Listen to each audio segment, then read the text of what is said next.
it's Uberschlag, Stefan Uberschlag. Today I will make a video about the retrieval of the French cinema in 2023.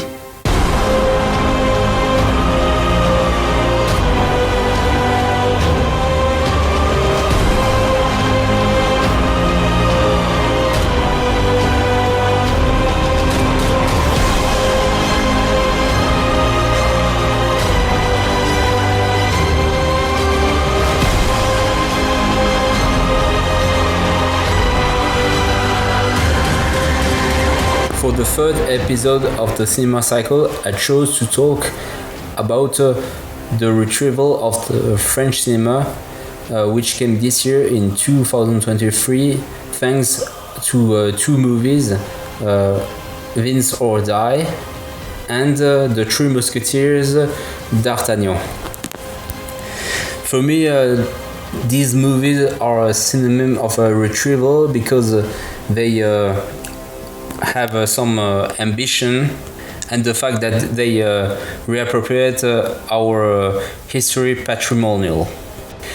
But before that, you should know the history of the French cinema to know why before the French cinema was glorious and proud, and why now it's mediocre and decadent.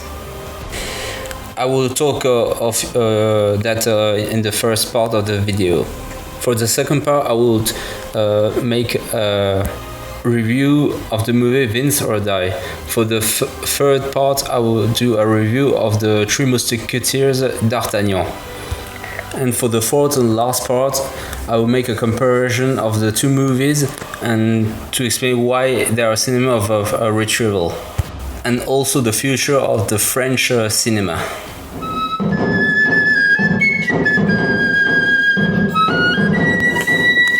How the French cinema passed from the glory to the decadence.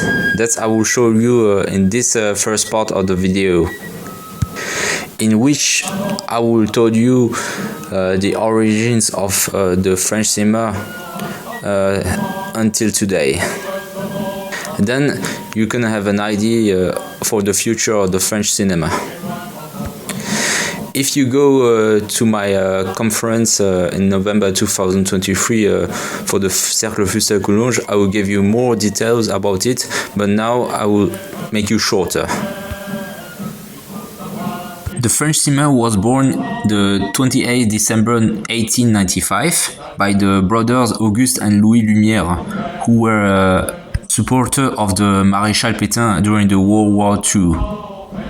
But before them, there were Edward James Muybridge and Thomas Edison, who made the cinematograph. By talking about the Lumière brothers, they made a short film documentary. And then arrived Georges Méliès, who brought the cinematograph to the brother Lumière, and who made the cinema something artistic with his technique and his genre. You should not forget that between 1895 and 1914, French cinema dominates the world before Hollywood. It was his first golden age until World War I. During the First World War, that French cinema produced less movies, but the movies which were produced during that period were documentaries about the fight during the war, and that was designated to the population who didn't fight. It's during that period that Hollywood imponates in cinema worldwide, and for that reason French cinema loses his point of his position of before. It's after the First World War, during the decade 1920, that French cinema invented imprisoning, who is a movement who capture a maximum of movement of camera. The main cineasts of that period are Abel Gance, Germaine Dulac, and Jean Epstein. And the main masterpiece of that period is Napoleon by Abel Gance in 1927, which glorified the Napoleon heroism. For me, it's a right cinema because it glorifies heroism and ambition, whereas of left cinema which glorifies optimism. In 1927, I arrived the speaking cinema with the movie The Jazz Singer. In French, we should wait the year 1929 with the first French-speaking The Three Musketeers. During the decade 1930, the leftists are at the power in France, and we will remark that also in the French cinema during that period with the realism poetic movement, which shows the banal all day of people like worker or prostitute with a poetic saber. The main singers of that period are Jean Renoir, Marcel Carnier, and Julien Duvivier, but also Marcel Pagnol. And the main actor of that period are Jean Gabin and Fernandel. The main masterpiece at that period is the play Rules by Jean Renoir in 1939. Then that movie is considered as the biggest masterpiece of French cinema. And Jean Renoir is the singer who opened the door to the new wave singers of the 1960 decade. Beaux yeux, tu sais. Embrassez-moi.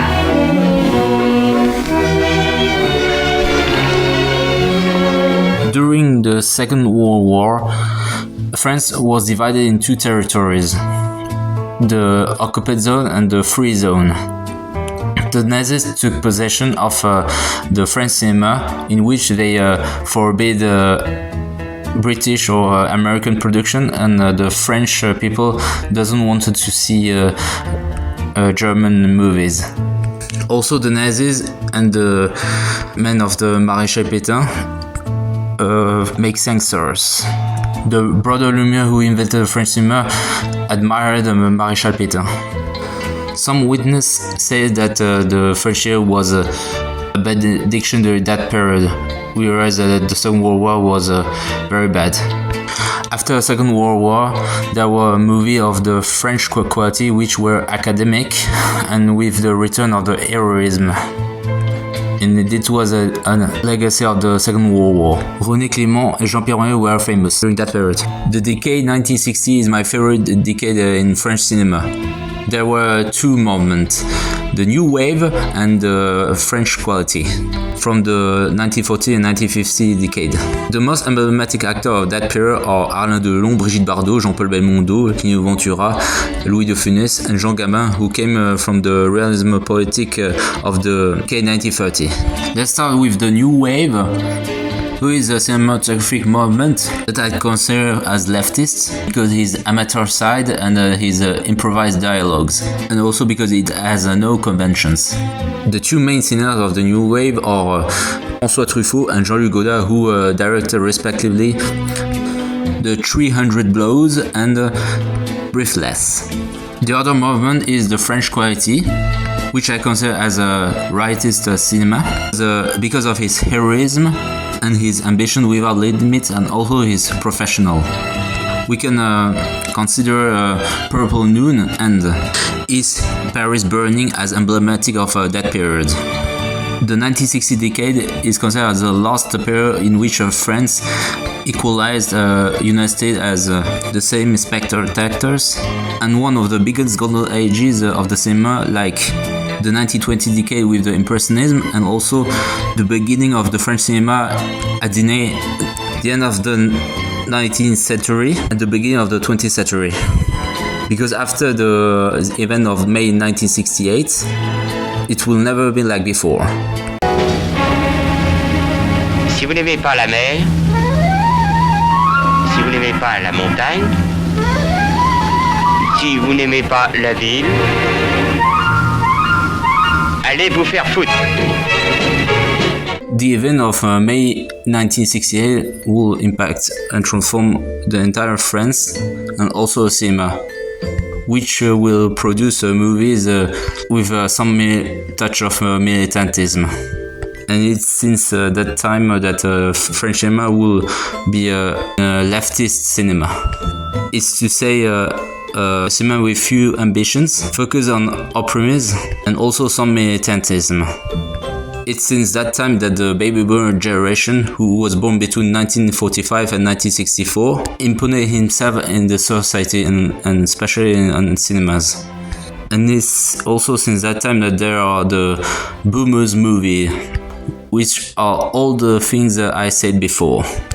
The most famous actors of the baby boomer generation are Gérard Depardieu and Jean Reno, since the 70s, 80s decade, and which are the best actors of their generation.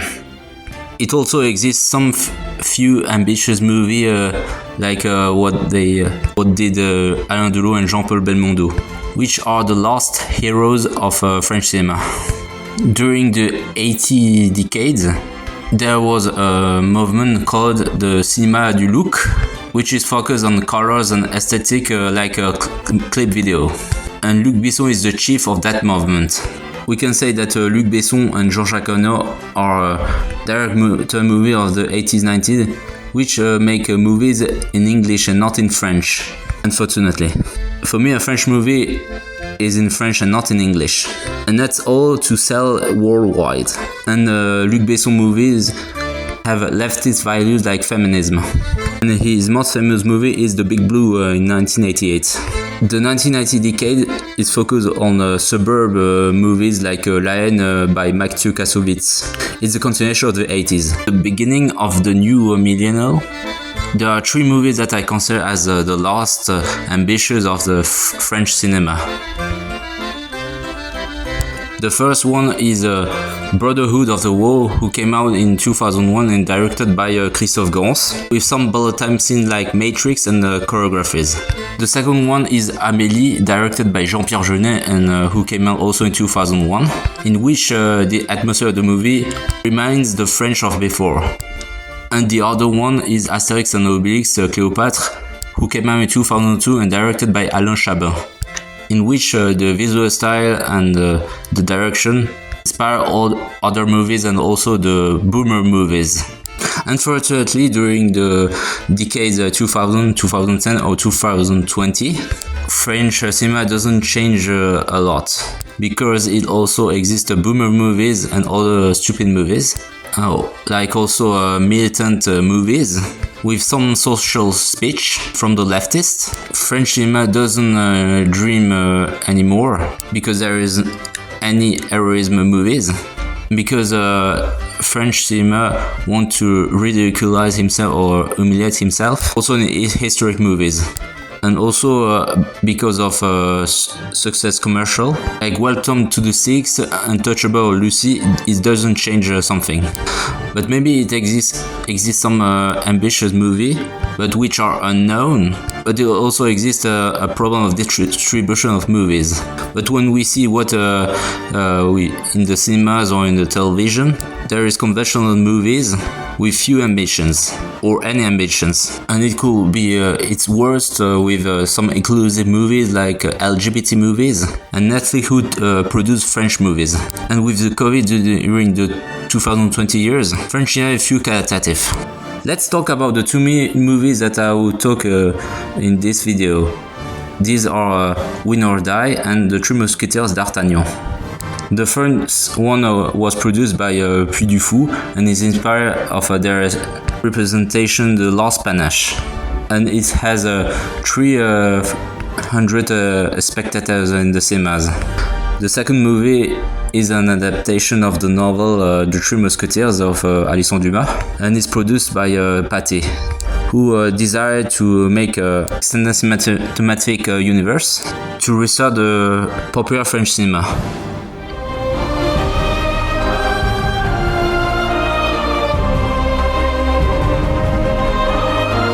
Finally, we talk about the first movie that I will talk, Win or Die, which was controversial between the leftists and the rightists, and which came out in cinemas the 25th January past in 2023. The pitch of the movie Win or Die is settled during the French Revolution between 1793 and 1796, during the Vendéan genocide, because the population resists to the Republicans because they are loyal with the king, and they ask help to the Marine Charette. So what is my opinion about the movie Win or Die? When I saw at cinemas, I enjoyed, but with the time, I think it doesn't have something special because in the fact of the actor who played their characters. The positive point or the advantage of the movie is that it rehabilitated or reconstituted an historic event which is unknown. And also because there is any woke allusion, unlike the movies of the last years. So let's talk about the historic context of the movie Win or Die. It shows the consequences of the French Revolution of 1789. The Vendée inhabitants, which are royalists, refuse the new regime called the Republic, because the French Revolution is the origin of the totalitarianism regimes which will develop during the following centuries. But the origins or background is during this period, especially with the terror of Robespierre. This Vendée genocide is also a proof of totalitarianism because the Republic soldiers, called the Blues, persecuted the Vendée by forcing the houses, violating, raping the women, the kids, and also the old people. And the royalist farmers, called the Whites, defend their earth, face to the Blues.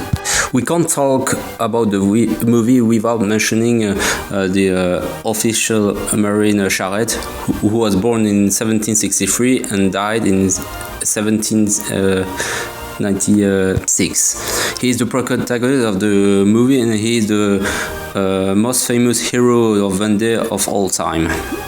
The actor Hugo Becker, who protagonizes Charette in the movie, is impressionant. He is manly and charismatic. When we see him for the first time, he has some talent to imprint of the character, but with the time we can see that he could more effort. But in fact, he is the most deeper character, unlike the other secondary characters.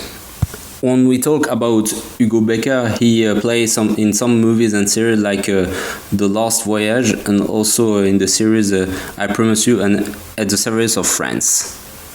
Win or Die is an hybrid movie because it looks like a dark fiction. I criticize the fact that there is a lot of time a voice off, because it breaks the cinematographic side of the movie.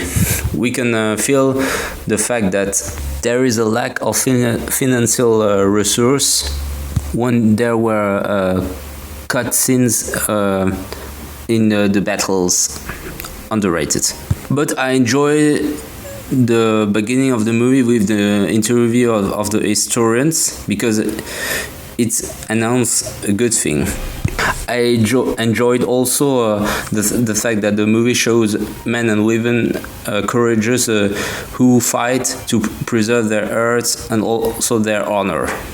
The most emotional moment of the movie is when the heroes are in front of the scaffold, thinking to the death. It's like a duty of memory. By duty of memory, we can see that Charette gave a mission to one of his allies, the duty to transmission of the Vendée War, because he wanted that the people remember that. Win or Die is inspired of Braveheart by Mel Gibson because of the form of the movie and battles, and because Braveheart is the origin of the form of the medieval historic movies. Like Gladiator is the origin of the fact to make a movie in the antiquities. Instead of Braveheart, Win or Die was inspired also by the Patriot by Roland Emmerich in his battles. The movie Win or Die came at the cinemas the 25th January 2023. and it attracts more than 300,000 spectators.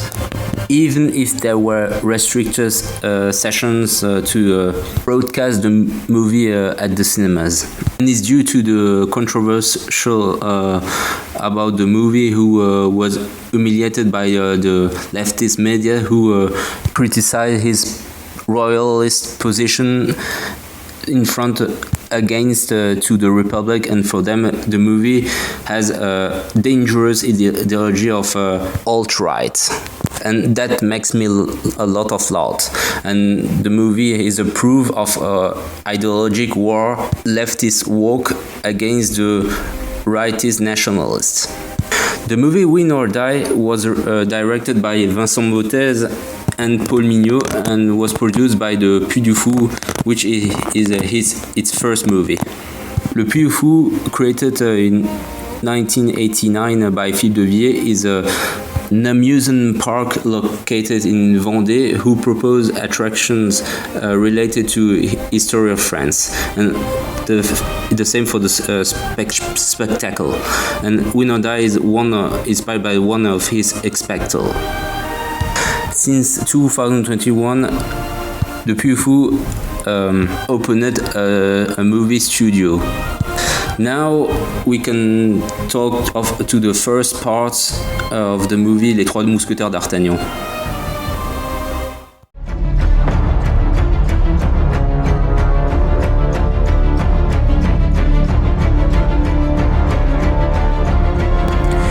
Now we talk about the second and last movie that I will talk in that video. It's a review of the movie The Three Musketeers d'Artagnan. It's an adaptation of the novel of Alexandre Dumas. It's a long time that the French cinema didn't appropriate this historic novel. So about what talks the novel, the movie The Three Musketeers. It talks about the D'Artagnan who goes to Paris to be a musketeer, to be at the service of the Majesty the King, but he is confronted to a conspiracy of the Cardinal Richelieu and his spy Milady. If you watch the movie The Three Musketeers d'Artagnan, you will be sure to find better than Win or Die, who was produced by the Puy du Fou and who came out 3 months before. By talking to the Three Musketeers d'Artagnan, we see a new reappropriation of our cinema by courage characters who made honor to the nation and King Louis XIII during the religion war between Catholic and Protestants. The most memorable performance of the movie The Three Musketeers d'Artagnan is from Eva Green in the role of the Machiavellic Milady, who is a spy at the service of the Cardinal Richelieu, who was played by Eric Ruff. Eva Green is very charismatic and tortured in that movie, and she played at the perfection his role of femme fatale. The second part of the diptych called The Three Musketeers Milady is a consolidated dedicated to her, and it came out the 30 December next. By talking of Eva Green, she played in Kingdom of Heaven by Ridley Scott in 2005, and it's one of the best historic movie medieval with Braveheart. Also, she played with Daniel Craig in the James Bond Casino Royale in 2006, the role of Vesper, who is the best Bond girl of all time. Also, she played in other movies who were worst, like the sequel of 300, who is called Rise of an Empire in 2014. And also in the movie Sin City, A Dame to Kill For. She also made some collaboration with the director movie Tim Burton in Dark Shadow and Miss Peregrine and the Childhood. Apart of Eva Green, the other actors of the movie play very well. I would say especially that for the Musketeers, François Civil, who plays D'Artagnan, and Vincent Cassel, who plays Athos, but also Louis Garrel, who plays the King Louis XIII.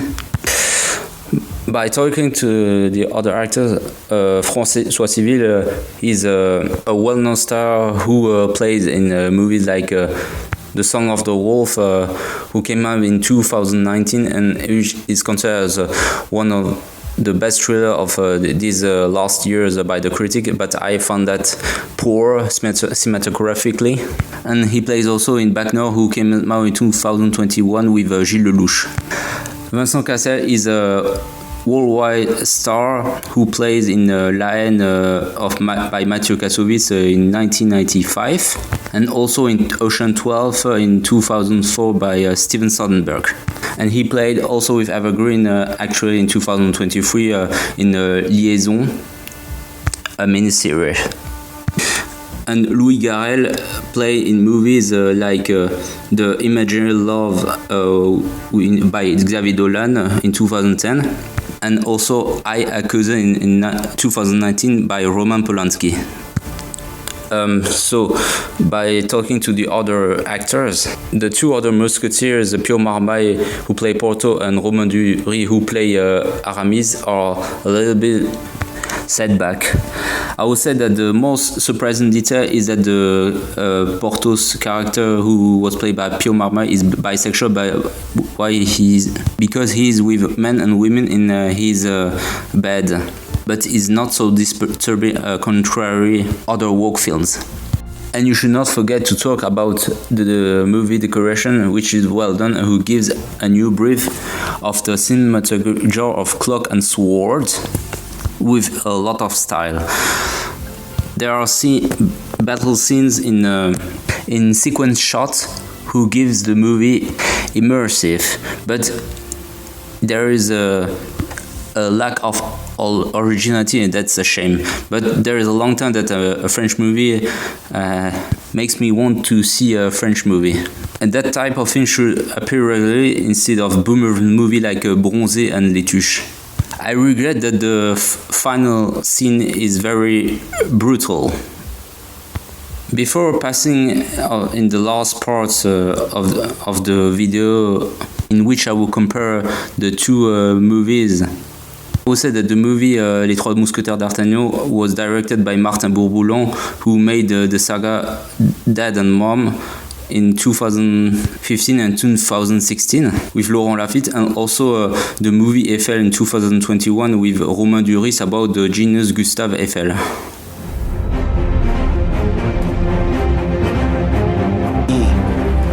Nous sommes les derniers remparts d'une royauté de 1000 ans. Et contre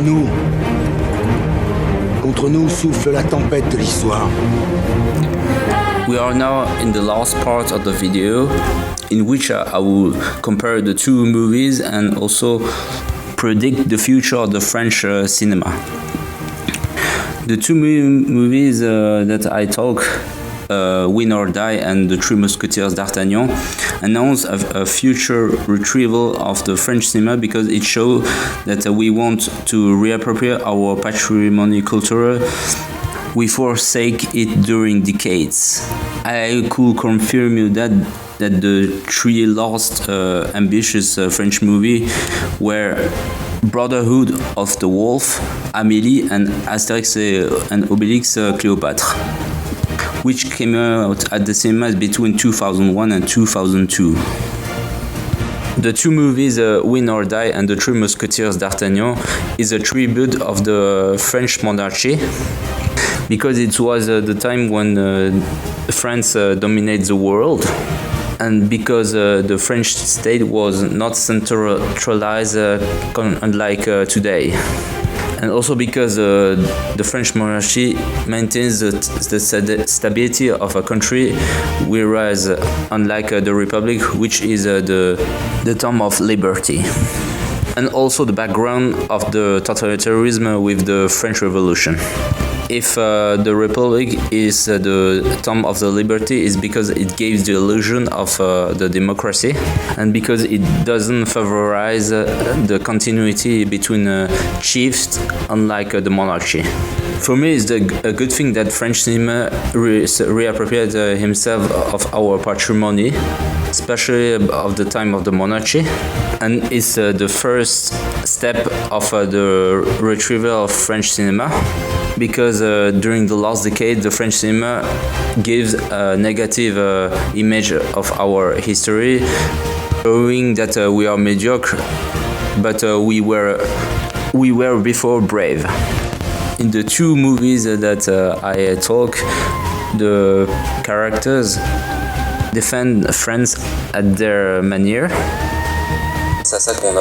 and that shows that it's the return of the French heroism cinema, as it was abandoned since for decades, because it's thanks to the heroic movies that we learn the French love, the love of our country, because now the woke movies are popular, unfortunately. And unfortunately, the woke movies make the fact that we should hate our country, that we should be ashamed, and also to denigrate at the lowest point. And with the heroic French movie, especially historic movies, we learn the loyalty, the elegance, also the heroism and love of our country. And we also rediscover all the French as we talk in the 17th and 18th century in these movies. Let's talk about the context of our cinema in which the two movies came out at the cinema in 2023. Yeah, now it's the nationalism who is popular during the last years, and it's because of the fact that the decadence since the 70s reached the lowest point, and that's the fact why the national will defend the France. And the fact that personalities like Éric Zemmour in the nationalism sphere shows that not all is lost, in that some people are motivated to denigrate France. And the fact that Win or Die and the Three Musketeers d'Artagnan came out at the cinema today shows that some artists will reappropriate our culture. We could relate some difference about the two movies. The first difference is related to what I said before about the context of the cinema. Win or Die was so denigrated by the leftist woke people and is rehabilitated by the rightist nationalists, because the leftist woke say that it's ideologically dangerous. Whereas the rightist nationalists said that the movie make honor to the France. And the second and last difference between the two movies is the fact that Win or Die is set during the French Revolution between 1793 and 1796 with the Vendée War, whereas the Three Musketeers d'Artagnan is set in 1627 with the religion war, in which the King Louis XIII and his Cardinal Richelieu are in the power. Before finishing that video, I will predict what I could say about the French cinema for the future. I'm sure that in the future the boomers movie and other stupid movies will reach a lot of success over and over. Unfortunately, that kind of movie are popular and it has a lot of success. Hope that one day that kind of movie will fail at box office because it's so representative of our French cinema actually, and that's impossible to support it. And we have the impression that there is always the same actors, and that's boring. And that explains why I always hated the French cinema, because of that kind of movies, as boomer and also stupid movies. What can I say is that the heroic movie are reborn actually in French cinema, and that's a good sign. That kind of movie should make a lot of time to rebirth, to reaffirm himself. In that kind of ambitious and heroic movies, there are historic movies, which is the first step of the retrieval of French cinema. Jeanne du Barry is in the continuity of what proposed Win or Die and the Three Musketeers d'Artagnan, because the movie reappropriated our patrimony. To conclude, French cinema should innovate more and more, visually and also with his synopsis, to regain his majesty worldwide. Not only in history movies, but also all genres, because he must innovate and not stay inert. Tout ce que j'ai fait, que je vais faire, je l'ai fait pour la grandeur de la France. That's all. Hope that you enjoy this video. Don't forget to comment below this video, and I say you goodbye.